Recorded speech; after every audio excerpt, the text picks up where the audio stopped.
Pernahkah kau diam dan justru dari diam itu semuanya mulai berubah? Pernahkah kau memilih untuk tak berkata apa-apa dan justru saat itulah mereka mulai takut? Karena keheningan seringkali bukan tanda menyerah, tapi tanda bahwa seseorang telah tumbuh melampaui permainan mereka. Hari ini kita akan menyelami kekuatan yang sering diabaikan, kekuatan dari diam yang tak lagi bisa mereka kendalikan. Dan jika di sepanjang video ini, kau merasa bahwa kisah ini adalah bagian dari hidupmu, jangan ragu. Tuliskan di komentar satu kalimat keheningan yang pernah menyelamatkanmu. Karena bisa jadi, keheninganmu juga adalah suara yang sedang orang lain cari. Bab 1. Ketika kau berhenti membela diri. Ada masa di hidupmu ketika kau merasa harus selalu menjelaskan semuanya, membela niat baikmu, meluruskan persepsi orang, menjawab setiap tuduhan, bahkan jika itu datang dari ketidaktahuan yang disengaja. Kau pikir itu adalah bentuk keberanian, bentuk tanggung jawab. Tapi semakin sering kau bicara, semakin besar pula ruang yang mereka pakai untuk memelintir makna dari kata-katamu. Dan akhirnya, kau hanya kelelahan, berlari dalam lingkaran yang tak pernah selesai. Lalu suatu hari, kau berhenti. Kau tak lagi merasa harus membuktikan apapun kepada siapapun. Kau mulai melihat bahwa kadang membela diri hanya akan menyeretmu lebih dalam, ke dalam pertarungan yang tak akan pernah kau menangkan. Karena mereka yang ingin menyalahkanmu tak pernah benar-benar berniat untuk mengerti. Mereka hanya ingin kau tetap di bawah kendali mereka, terikat pada kebutuhan untuk dimengerti. Namun saat kau diam, perlahan mereka kehilangan kendali itu. Dan dalam kekosongan yang kau ciptakan, mereka mulai gelisah. Keheningan itu yang dulu kau anggap sebagai kelemahan, ternyata adalah kekuatan tersembunyi. Ia bukan bentuk pelarian, bukan pula tanda kalah. Keheningan adalah ruang sakral, tempat kau menyelamatkan dirimu dari jebakan emosi. Di dalam diam itulah kau menyusun ulang keberanianmu. Bukan untuk melawan dengan teriakan, tapi untuk tetap berdiri teguh. Bahkan ketika mereka mengguncangmu dengan fitnah, sindiran, dan tatapan yang menghakimi, kau tetap diam. Tapi dalam diam itu ada kekuatan yang menggetarkan mereka. Orang-orang yang terbiasa mengatur ritme emosimu, kini tak tahu harus berbuat apa. Mereka terbiasa memainkan reaksi, menekan titik lemahmu lewat kata, menggiring suasana agar kau terpancing dan tergelincir. Tapi saat kau berhenti merespons, mereka kehilangan naskah. Panggung tak lagi hidup tanpa reaksimu. Dan tanpa sadar, kau membuat mereka bicara pada bayangan mereka sendiri, memutar ulang kata-kata yang mereka lontarkan, lalu mulai ragu akan niat mereka sendiri. Dalam keheninganmu, mereka dihantui oleh gema suara mereka sendiri. Dan perlahan, mereka mulai takut. Bukan karena kau mengancam, tapi karena mereka sadar kau telah berubah. Kau bukan lagi orang yang mereka bisa giring ke dalam pertarungan tanpa arah. Kau menjadi seseorang yang tak bisa ditebak, tak bisa dipancing, tak bisa dimanipulasi. Dan itulah teror sejati bagi mereka. Karena seseorang yang tak mencari pengakuan adalah seseorang yang telah menemukan harga dirinya sendiri. Dan harga diri yang tak tergoyahkan adalah kekuatan yang tak bisa mereka sentuh. Bab 2. Ketika kau tak lagi mencari validasi. Ada masa ketika seluruh gerakmu terasa seperti sedang diuji, bukan oleh dirimu sendiri, tapi oleh mata-mata tak kasat mata yang selalu menilai. Kau bertindak agar dinilai baik. Kau bicara agar tampak bijak. Kau tersenyum agar disebut kuat. Hari-harimu menjadi teater, dan dirimu hanya aktor yang terus-menerus menyesuaikan peran demi penonton yang tak kau kenal hatinya. Dan di antara tepuk tangan itu, sesungguhnya kau merasa kosong. Karena bukan kau yang mereka puji, tapi topeng yang kau kenakan untuk diterima. Lalu suatu waktu, entah karena lelah atau karena akhirnya kau sadar, kau memilih untuk berhenti. Bukan karena marah, tapi karena hatimu tak lagi bisa dibohongi. Kau mulai bertanya, mengapa aku harus selalu membuktikan diriku? Dan tak ada jawaban yang bisa menenangkan selain satu, aku cukup. Kalimat yang sederhana, tapi mengubah segalanya. Karena sejak saat itu, kau tak lagi hidup dari validasi luar. Kau mulai kembali ke pusat dirimu. Diam-diam, dalam sunyi yang dalam, kau menyentuh kembali siapa dirimu sebelum dunia meminta terlalu banyak darimu. Keheninganmu adalah pernyataan yang kuat bahwa kau telah selesai dengan sandiwara. Kau tak butuh panggung, tak haus pujian, tak takut kehilangan perhatian. Dan bagi mereka yang terbiasa mengendalikan orang lewat pengakuan dan penghargaan, itu adalah tamparan yang membungkam. Mereka tak tahu lagi cara menjangkau hatimu. Karena kini hatimu tak berada di luar sana, tapi telah kembali ke dalam dirimu sendiri. Dan hati yang sudah pulang, tak mudah lagi dijatuhkan oleh suara-suara asing. Mereka mulai merasa canggung. Kehadiranmu yang tenang justru membuat mereka merasa bising. Sikapmu yang tidak reaktif membuat mereka merasa kecil, karena sesungguhnya hanya orang yang belum selesai dengan dirinya yang senang menilai orang lain. Dan ketika kau berhenti meminta penilaian, mereka kehilangan cermin untuk membesarkan egonya sendiri. Kau tak lagi menjadi alat ukur bagi mereka untuk merasa benar, merasa lebih hebat, atau merasa lebih baik. Keheninganmu memaksa mereka untuk menghadapi kekosongan di dalam dirinya, yang selama ini mereka tutupi dengan mengatur hidupmu. Dan dalam keheningan itulah kau tumbuh, bukan untuk menjadi lebih dari mereka, tapi untuk menjadi dirimu yang utuh. Tak tergantung pada pujian, tak hancur oleh penolakan. Kau berdiri di atas pondasi yang tak bisa dilihat oleh mata. Dan justru karena tak terlihat itulah mereka takut. Karena bagaimana mungkin mereka bisa merobohkan sesuatu yang tak bisa mereka temukan? Bagaimana bisa mereka menjatuhkanmu jika yang membuatmu berdiri bukan lagi kebutuhan untuk terlihat hebat, tapi keputusan untuk hidup dengan damai? Bab 3. Keheningan yang membuka mata. Kadang dunia ini terlalu bising untuk melihat dengan jernih, terlalu ramai untuk mendengar yang sejati. Dalam riuhnya suara, dalam hiruk-pikuk pembelaan dan reaksi, kebenaran seringkali tenggelam. Namun, keheninganmu menciptakan sesuatu yang lain, ruang. Ruang bagi segalanya menjadi tampak. Ruang bagi semua topeng yang biasa menutupi wajah, mulai terkelupas satu persatu. Karena dalam senyap, tak ada tempat untuk menyembunyikan yang palsu. Dan saat itu terjadi, mereka yang biasa berselimutkan kepura-puraan, tak lagi bisa berpaling dari bayangan mereka sendiri. Keheninganmu tidak hanya menghentikan perdebatan, ia juga menghentikan gangguan. Dan dalam hening itulah mereka mulai melihat siapa mereka sebenarnya. Tak ada suara darimu yang bisa mereka gunakan untuk menyalahkanmu. Tak ada argumen yang bisa mereka bantah. Tak ada reaksi yang bisa mereka manfaatkan. Semua senjata mereka menjadi lumpuh. Dan dalam kebisuan itu mereka hanya berhadapan dengan satu hal yang tak bisa mereka kalahkan, diri mereka sendiri. Dan bagi sebagian orang, tak ada yang lebih menakutkan daripada itu. Mereka mulai menggali ingatan, mencari momen-momen ketika kau bersuara dan mereka menertawakannya.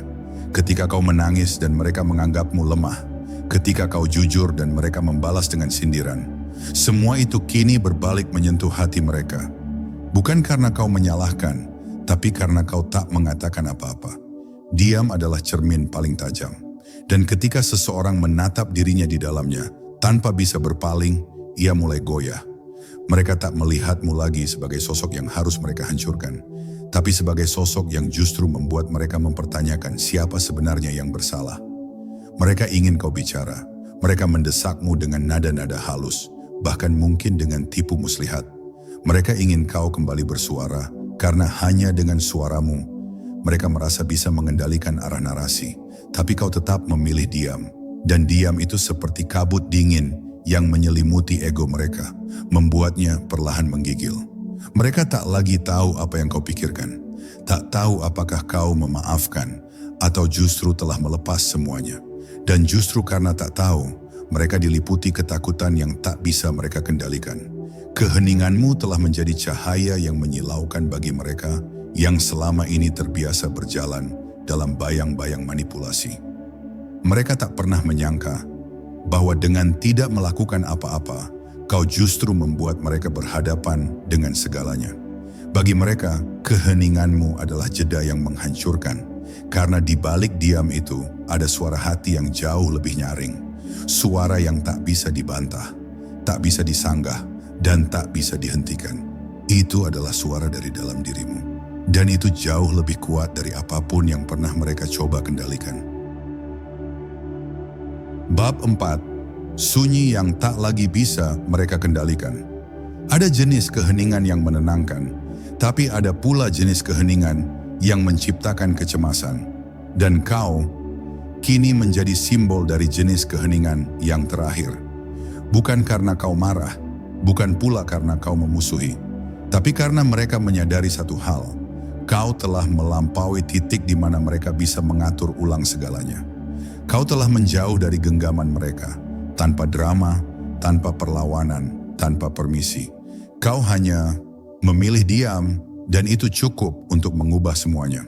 Sebelumnya, mereka terbiasa membaca gerak-gerikmu.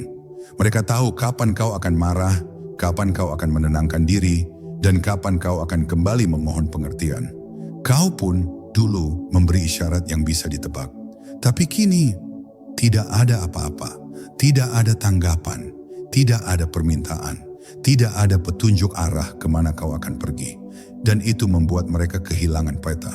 Tanpa respons darimu, semua skenario yang mereka siapkan menjadi tak berguna. Semua cara lama mereka untuk memengaruhimu menjadi basi. Dan dalam kekosongan itu, mereka mulai merasa tak berdaya. Mereka mungkin tak akan pernah mengakuinya. Tapi jauh di dalam hatinya, mereka tahu bahwa kau kini tak lagi bisa dibentuk dengan mudah. Kau bukan tanah liat yang lentur dalam tangan-tangan yang ingin menjadikannya sesuatu. Kau kini adalah batu yang telah mengeras dalam kesakitan dan pengampunan. Dan orang-orang yang terbiasa membentuk merasa frustrasi ketika yang dihadapinya kini tak bisa lagi diubah bentuknya. Kau terlalu tenang, terlalu kokoh, terlalu bebas. Dan kebebasanmu itulah yang membuat mereka resah. Karena orang yang bebas tak bisa ditaklukkan dengan ancaman kehilangan. Ia tak takut dicintai atau dibenci. Tak gelisah jika ditinggalkan atau diabaikan. Kau telah menjadi sosok yang mandiri dalam ketenanganmu. Tak membutuhkan penjelasan, tak menggantungkan perasaan pada sikap mereka. Kau tak menggerta, tapi mereka merasa tergertak. Karena keheningan yang tak bisa mereka atur, terasa seperti jurang tak berdasar yang membuat mereka terus menebak, sambil perlahan terseret ke dalamnya. Pada akhirnya, mereka bukan takut padamu. Mereka takut pada versi dirimu yang tak lagi membutuhkan mereka. Tak lagi terikat pada apa yang dulu menjadi jaring pengendalian mereka. Mereka takut karena kau telah menyatu dengan sesuatu yang jauh lebih besar, ketenangan. Dan orang yang damai dengan dirinya sendiri adalah orang yang tak bisa lagi dimanipulasi oleh rasa bersalah, kebutuhan akan penerimaan, atau ancaman kehilangan. Keheninganmu adalah kemerdekaan, dan kemerdekaan yang tak bisa mereka ganggu, itulah sumber teror sejati. Bab 5. Saat mereka tak bisa lagi membaca langkahmu. Dulu setiap keputusanmu mudah ditebak, bahkan sebelum kau melangkah, mereka sudah menebak kemana kau akan pergi. Kau berbicara banyak, terlalu banyak, karena kau ingin dimengerti. Kau menjelaskan dirimu habis-habisan, karena kau takut disalahpahami. Tapi yang kau tak sadari saat itu, mereka tidak pernah benar-benar ingin mengerti. Mereka hanya ingin menguasai narasi tentang dirimu. Dan ketika kau terus memberi mereka potongan-potongan pikiranmu, mereka menjahitnya menjadi baju yang hanya cocok untuk kepentingan mereka sendiri. Kini, keadaan berbalik. Diam-diam kau mencabut semua isyarat yang biasa mereka baca. Kau menjadi samudra yang tak lagi bisa mereka ukur kedalamannya. Kau berjalan tapi tak meninggalkan jejak yang bisa mereka ikuti. Kau melangkah tapi tanpa suara yang bisa mereka tangkap.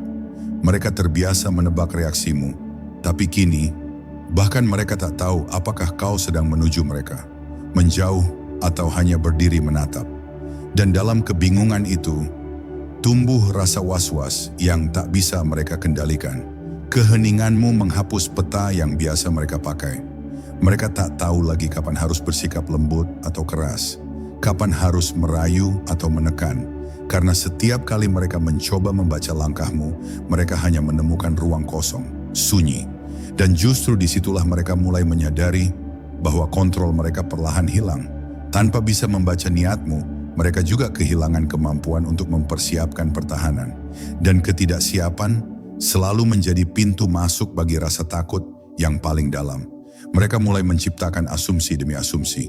Di kepala mereka kau menjadi sosok yang berbeda dari kenyataan. Ada yang mengira kau sedang merencanakan sesuatu. Ada yang yakin kau menyiapkan pembalasan. Ada pula yang merasa kau akan muncul kembali sebagai pribadi yang lebih kuat dari sebelumnya. Semua itu hanyalah dugaan. Tapi dugaan yang tak dikonfirmasi akan berkembang menjadi ketakutan. Dan ketakutan yang tak bisa mereka kontrol menjadi cermin dari kekalahan mereka sendiri. Tanpa berkata apapun, tanpa menyentuh siapapun, tanpa membalas satu pun dari yang mereka lakukan, kau telah menjadi sosok yang mengubah posisi. Bukan lagi yang dikuasai, tapi yang kini mengendalikan arah. Dan yang paling ironis dari semua ini adalah, kau tak pernah bermaksud membalas. Kau hanya ingin damai. Tapi ternyata, damai itulah yang mereka takuti.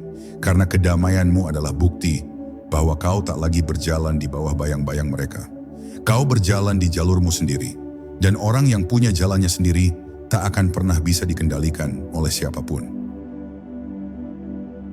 Bab 6. Diam yang membongkar kepalsuan mereka. Kebenaran tak selalu harus diumumkan dengan lantang. Kadang cukup dengan diam. Segalanya mulai terbongkar dengan sendirinya. Kau tak perlu menyebut nama, tak perlu mengungkit perbuatan, tak perlu membongkar luka. Karena saat kau memilih untuk tak lagi ikut bermain dalam kebisingan yang mereka ciptakan, permainan itu sendiri mulai runtuh. Dan satu demi satu, topeng yang selama ini mereka kenakan mulai retak. Bukan karena kau merobeknya, tapi karena mereka tak punya tempat lagi untuk menyembunyikan kebohongan saat tak ada yang bersuara untuk dibenturkan. Selama ini mereka berdiri di atas reputasi palsu, di atas citra yang mereka rawat dengan kepiawaian berbicara dan keahlian memutar makna. Tapi saat kau berhenti merespons, publik yang dulu mudah diarahkan mulai bertanya, mengapa kau diam? Apa yang sebenarnya terjadi? Diam itu menjadi ruang bagi orang lain untuk mulai merasakan bahwa ada sesuatu yang disembunyikan. Dan saat tak ada distraksi dari reaksi, perhatian mulai mengarah ke dalam, ke arah mereka. Dan dari sanalah semuanya mulai terlihat jelas betapa selama ini mereka hanya piawai menciptakan ilusi. Mereka mulai gelisah. Mereka ingin kau kembali bersuara bukan karena peduli, tapi karena mereka butuh celah untuk membentuk ulang persepsi. Mereka butuh sesuatu untuk dipelintir. Tapi saat kau tetap hening, semua alat yang biasa mereka gunakan kehilangan daya. Mereka tak bisa lagi melemparkan tanggung jawab padamu. Tak bisa lagi berkata kau yang mulai atau dia yang berlebihan. Karena kau hanya diam, dan diam itu menjadi saksi yang tak bisa disangkal. Diam itu menguatkan kesaksian batin orang-orang yang mulai sadar siapa sebenarnya yang berlaku keliru. Bagi mereka yang hidup dari pencitraan, keheninganmu adalah ancaman yang besar. Karena selama ini mereka hanya kuat selama narasi berada dalam genggaman. Tapi begitu kau keluar dari permainan itu, mereka tak punya kontrol atas cerita. Dan cerita yang kehilangan kontrol akan mulai menyuarakan kebenaran dengan sendirinya. Bukan lewat teriakan, tapi lewat getaran tenang yang merayap perlahan, lalu menyebar. Kau tak perlu bicara buruk tentang mereka. Dunia akan melihat dengan sendirinya. Dan yang terlihat tanpa dipaksa, justru lebih dipercaya. Kini semua yang mereka sembunyikan menguap perlahan. Bukan karena kau mengungkapnya, tapi karena keheninganmu membiarkan cahaya masuk ke dalam celah-celah gelap yang dulu tertutup oleh suara-suara yang menyesatkan. Keheninganmu membongkar, bukan karena berniat membalas, tapi karena Tuhan memang punya cara membela orang yang tak memilih untuk membela diri. Dan bagi mereka yang terbiasa bersandar pada kebohongan, itu adalah akhir yang menakutkan. Karena tidak ada yang lebih menggentarkan daripada melihat kepalsuan yang selama ini mereka banggakan runtuh dalam senyap. Bab 7. Saat mereka merindukan suaramu yang pernah mereka abaikan. Ironis, bagaimana sesuatu baru dianggap berharga setelah ia menghilang. Begitu pula dengan suaramu.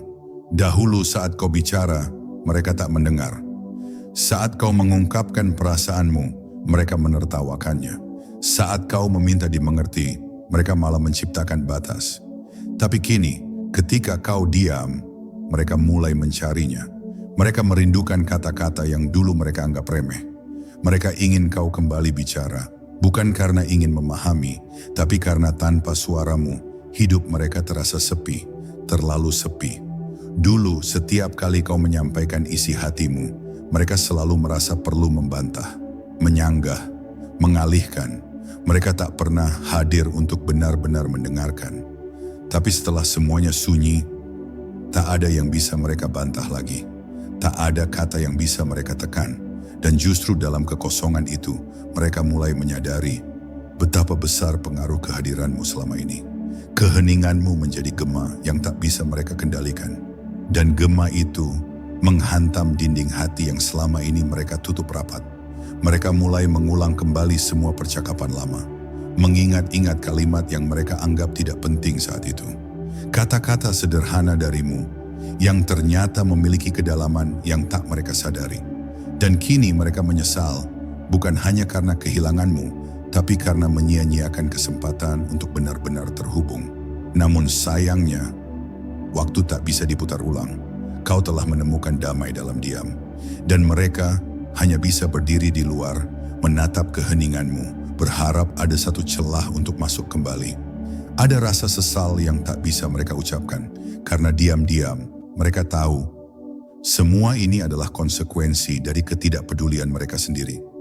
Mereka tahu kau memilih diam bukan karena kau tak mampu bicara, tapi karena bicaramu tak pernah dihargai. Dan orang yang telah memutuskan untuk tidak lagi bersuara, bukan karena tak bisa, tapi karena ia telah menerima bahwa suaranya terlalu berharga untuk dipersembahkan pada ketulian. Keputusanmu untuk diam adalah cara paling elegan untuk mengatakan, aku tidak akan memohon lagi. Dan begitulah, keheninganmu menjadi kerinduan yang menyiksa mereka. Bukan karena kau marah, tapi karena kau telah beranjak dari ketergantungan. Kau tak lagi butuh didengarkan, karena kau sudah mendengarkan dirimu sendiri. Dan ketika seseorang sudah menemukan kenyamanan dalam sunyinya sendiri, tak ada lagi ruang untuk mereka yang dulu hanya datang untuk menepis. Kini mereka hanya bisa mengenang. Dan kenangan tentang seseorang yang tak lagi bersuara bisa lebih menusuk daripada semua kemarahan yang pernah diteriakan. Bab 8. Ketika damai dalam dirimu menjadi ancaman bagi mereka. Ada saat ketika luka membuatmu resah, gelisah, ingin menjelaskan, ingin dimengerti. Tapi waktu menyembuhkan dengan caranya sendiri. Bukan dengan menghapus peristiwa, tapi dengan membentuk ketenangan. Dan kini, setelah semua luka itu membentukmu, kau menemukan satu hal yang tak bisa mereka sangka, kedamaian. Bukan damai yang dipinjam dari pujian orang, bukan ketenangan palsu dari citra luar, tapi damai yang datang dari penerimaan. Penerimaan terhadap segala yang pernah menyakitimu, tanpa lagi ingin mengubah masa lalu. Kedamaian itu tak membuatmu sombong, tapi membuatmu tenang. Kau tak perlu menjelaskan siapa dirimu, tak perlu membela apapun, tak perlu memaksa siapapun untuk memahami. Kau duduk tenang dalam ruang batin yang telah kau tata sendiri. Tak ramai, tapi penuh makna. Tak gemerlap, tapi hangat. Dan orang-orang yang dulu terbiasa melihatmu gelisah, kini justru merasa asing, karena mereka tak lagi tahu cara membuatmu goyah. Kau tidak dingin, hanya telah selesai berperang dengan dirimu sendiri. Dan itulah yang menakutkan bagi mereka. Karena orang yang sudah damai, tak bisa lagi dipancing dengan hinaan. Tak bisa dijatuhkan dengan pujian, tak bisa dikendalikan oleh tekanan. Kau menjadi sosok yang seolah jauh dari keramaian mereka. Tak mudah terpancing, tak tergesa-gesa. Kau diam bukan karena menyembunyikan kemarahan, tapi karena sudah tidak ada yang perlu dibuktikan. Dan ketenanganmu itu perlahan mengganggu kegelisahan mereka sendiri. Mereka yang masih terikat pada ego, pada konflik, pada sandiwara sosial, tak bisa memahami seseorang yang sudah melepaskan semua itu. Mereka tak mengerti, bagaimana mungkin kau tak membalas, bagaimana bisa kau tak membenci, mengapa kau tak marah, mengapa kau memilih diam, bahkan ketika kau punya semua alasan untuk berteriak. Tapi justru karena mereka tak paham itulah, mereka menjadi takut. karena mereka sadar kini kaulah yang berada satu langkah lebih tinggi. Kau tak lagi bagian dari permainan mereka. Kedamaianmu adalah kemenangan yang sunyi. Ia tak meriah, tak disorot, tak dirayakan siapa-siapa. Tapi justru karena itulah, ia tak bisa diambil oleh siapapun. Orang lain bisa menghancurkan reputasi, tapi mereka tak bisa menyentuh jiwamu yang tenang. Mereka bisa memanipulasi pandangan orang, tapi mereka tak bisa mengacaukan hatimu yang telah menemukan rumahnya. Dan rumah yang kau bangun dalam keheningan itu tak pernah bisa dimasuki oleh orang yang hanya datang untuk menciptakan kekacauan. Kini, kau tak hanya kuat, kau tak tersentuh. Bab 9. Ketika kau tak lagi menyimpan dendam, tapi mereka tak bisa tenang. Kau pernah memikul beban itu, beban luka, kecewa, pengkhianatan, dan rasa ingin membalas. Dulu malam-malammu diisi dengan tanya, kenapa mereka memperlakukanmu seperti itu? Apa salahmu? Apa mereka sadar akan apa yang telah mereka lakukan? Tapi waktu berjalan dan hatimu tak lagi sanggup menyimpan bara. Kau pun melepaskan, bukan karena mereka pantas dimaafkan, tapi karena kau pantas untuk damai. Dan saat itu terjadi, saat kau tak lagi menyimpan dendam, justru mereka yang tak bisa tidur dengan tenang. Ada paradoks yang mengerikan di balik ketulusan. Ketika seseorang tak lagi ingin membalas, saat itulah orang yang bersalah mulai takut akan pembalasan. Karena mereka tahu, mereka pantas menerimanya. Tapi saat balasan itu tak datang, ketakutan muncul dari dalam dirinya sendiri. Mereka mulai bertanya-tanya, apakah dia benar-benar memaafkan, ataukah dia hanya diam sebelum badai? Dan dalam kebingungan itulah, mereka menciptakan ketakutannya sendiri. Kau tak menuntut, tapi mereka merasa sedang diadili oleh hati nuraninya sendiri. Saat seseorang telah selesai dengan dendam, ia tak lagi ingin menang. Ia hanya ingin bebas. Dan kebebasan itu membuatnya tak perlu lagi menjelaskan apapun. Kau hidup, melanjutkan langkah-langkahmu, tanpa membawa bayang-bayang siapapun. Tapi mereka yang pernah melukai, justru mulai merasa dikejar oleh bayangmu. Padahal kau tak mencarinya. Tapi begitulah hati manusia. Ia tahu ketika ia bersalah, bahkan jika dunia tak menuduhnya. Dan itulah teror yang paling sunyi, dihantui oleh luka yang tak pernah dibalas. Mereka mulai mencoba mencari celah, berbuat baik padamu secara tiba-tiba, menyapamu dengan manis, atau bahkan membicarakanmu dengan nada lembut di belakang. Tapi semua itu bukan karena mereka telah berubah, melainkan karena mereka takut.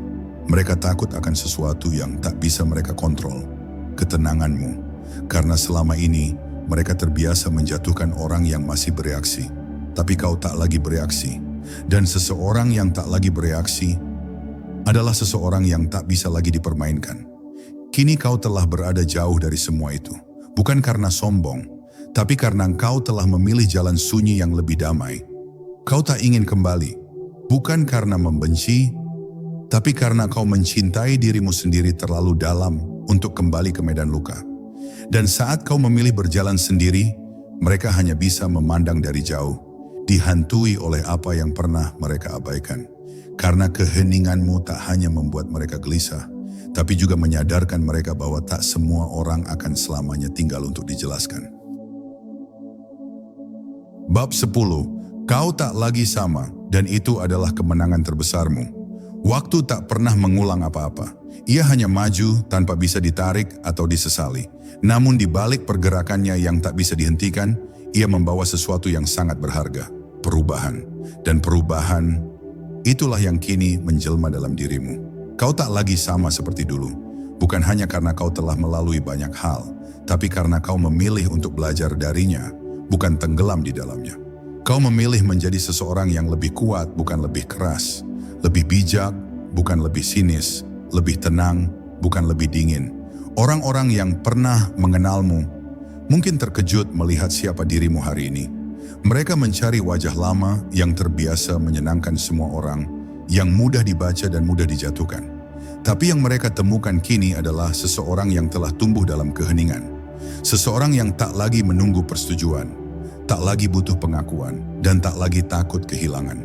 Mereka menyadari bahwa sosok yang dulu mereka anggap bisa dikendalikan telah menjadi pribadi yang utuh dan tak bisa disentuh dengan cara lama. Kau memang tak berteriak, Tapi seluruh caramu hadir kini adalah suara. Diam yang kau pelihara bukan lagi pertahanan, tapi bentuk kehadiran yang lebih dalam. Kau tidak sibuk menjelaskan siapa dirimu, karena dirimu yang sesungguhnya telah berbicara lewat sikap, ketenangan, dan batas yang kau bangun.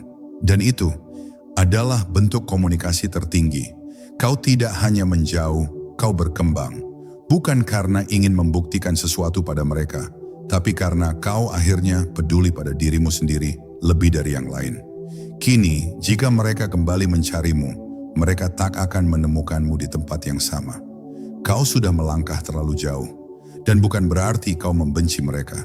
Tidak, kau hanya tidak ingin kembali ke versi dirimu yang dulu rela mengecilkan hati demi diterima. Kau telah memilih untuk hidup dalam ruang damai yang tak bisa diganggu siapapun. Dan keputusan itu adalah bentuk tertinggi dari kekuatan. Kemampuan untuk memilih yang baik bagi dirimu sendiri, bahkan jika itu berarti meninggalkan mereka yang tak pernah benar-benar menjagamu. Dan disinilah kau berdiri sekarang, bukan di atas puing-puing kebencian, tapi di atas pondasi ketenangan yang kau bangun sendiri. Kau tak menginginkan sorotan, tak haus pengakuan, tapi justru karena itulah, kehadiranmu menimbulkan efek yang dalam, karena tak ada yang lebih menakutkan bagi mereka daripada seseorang yang telah menemukan ketenangan dalam dirinya sendiri. Dalam keheninganmu yang damai, kau telah menang, dan kemenanganmu itu bukan tentang mengalahkan mereka, tapi tentang menjadi seseorang yang tak lagi butuh mengalahkan siapa-siapa. Maka jika hari ini kau merasa sendirian dalam keheningan, ingatlah, itu bukan kekosongan, itu adalah tempat lahirnya kembali kekuatanmu. Kau bukan lagi suara yang berusaha didengar, kau kini adalah jiwa yang telah memilih untuk mendengar dirinya sendiri terlebih dahulu. Dan bagi mereka yang tak pernah benar-benar menghargai keberadaanmu, keheninganmu kini menjadi gema yang menakutkan. Tapi bagimu, itu adalah pelukan paling lembut dari versi dirimu yang baru.